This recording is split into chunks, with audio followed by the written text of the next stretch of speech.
Hello everyone, welcome back to the channel. As this year is coming to an end, I've got a really exciting announcement for you. In the new year, starting in January, part of my daily content will be uploaded to Substack and Patreon only. I'm very excited to start working on new interviews. There will be more written content there, and there will be more ways for my subscribers for you to engage in a subscriber-only chat to discuss a variety of topics, exchange information, share your views. It will be a really great way to connect with like-minded people. I think it will be a lot of fun. I think you will really enjoy it. I will include the links to my Substack and Patreon in the description box below this video.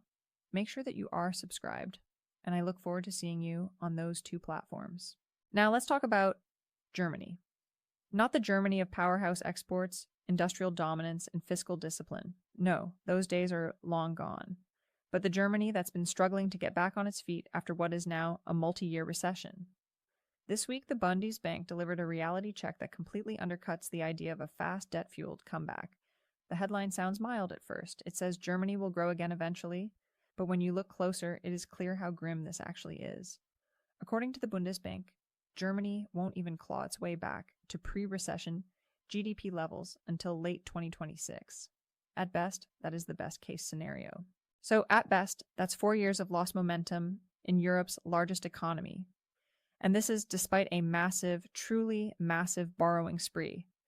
Berlin has announced nearly $1 trillion with a T1 trillion euros in new debt-funded spending, which is mostly focused on defense. I've uploaded multiple videos, as you know, on Chancellor Merz' plans to militarize German economy. It is a considerable concern. Politicians, of course, hope that this would be the boost that finally pulls the economy out of the rut that it's been stuck in since Germany refused to import Russian energy. Investors hope for the same. So did much of Europe. But even Bundesbank is now not buying that idea. It's just not going to happen. It says the Bundesbank just cut its 2026 growth forecast to 0.6%. Yes, that is not a mistake. 0.6% growth. And while it slightly raised its 2026 outlook to 1.3%, it immediately added that risks are effectively tilted to the downside moving forward. In other words, even this weak recovery might not happen. Can it get any worse? Doubtful. What makes this situation even sadder is that the headline growth, if you can call it growth, 0.6%, those numbers are flattered by a technicality. Next year simply has more working days, which mechanically boosts GDP. And if you strip that out and, you see real momentum, it looks even weaker. The government says growth will hit 1.3%. The Bundesbank says closer to 0.9%, and that's being generous. Meanwhile, Germany's public finances are deteriorating really fast. The budget deficit is projected to almost double from 2.5% this year to 4.8% by 2028. That would be the largest deficit since reunification in the 1990s. So simply put, what's the head for Germany in terms of economic crisis, of economic development, is worse than the global financial crisis of 2008, and it is also worse than the COVID pandemic. Debt will rise from 62% of GDP to about 68% of GDP. And that still sounds manageable by global standards, of course. But for Germany, this is a psychological and political earthquake. This is the country that effectively lectured Southern Europe for a decade or even longer than that about fiscal restraint. Now it is blowing through its own rules and not even getting much growth in return. One of the biggest issues is where that money is actually going. Roughly a quarter of the new debt is not being used for productivity-boosting investments at all. For German manufacturers that are already struggling with high energy costs, global competition, and of course weaker EU demand, this is quite brutal. Remember just several days ago, I uploaded a video about Volkswagen closing its German factories. Germany's industrial model is becoming less competitive by the year, and I don't think that is an overstatement. The Bundesbank is very blunt, too. It says Germany has been, quote, clearly in a recession since the end of 2022, and it even slipped back into contraction again this year in 2025. Then came the IMF, and it echoed the warning almost line by line. Yes, the IMF effectively praised Chancellor Friedrich Merz for reforming Germany's constitutional debt brake, calling it a landmark move. And yes, of course, it also acknowledged that higher government spending will give a short-term boost from 2026 onward, hopefully. But the core message was very, very clear. It was unmistakable. This will not fix Germany in the long run. This is not a fix. It is not going to address those structural issues that I keep discussing in my videos.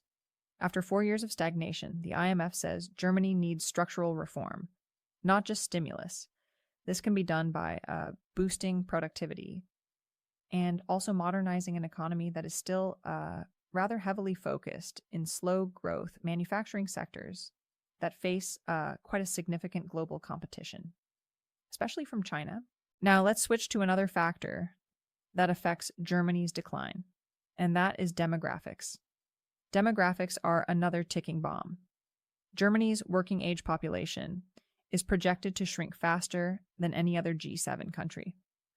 We are talking about fewer workers, weak productivity growth, rising welfare costs. That is not a recipe for a strong recovery. As you know, it is a recipe for a complete and utter disaster. The IMF also issued a quiet but rather pointed warning. It effectively said, don't waste the borrowed money. Don't turn it into political perks or handouts that do nothing for long-term capacity. Use it to actually raise productive potential, or the debt will simply weigh on the economy later. It's going to pull you down. And so that is the core contradiction that Germany is now facing. The German government is going against that very, very simple logic. It can afford more debt. Yes, for now, its debt ratio is still the lowest in the G7. But debt alone cannot reverse Germany's structural decline. And if the borrowed money gets absorbed by short-term politics, which we can see is actually happening, the window for any reforms, for any positive outcomes, for any structural improvement, that window will close fast.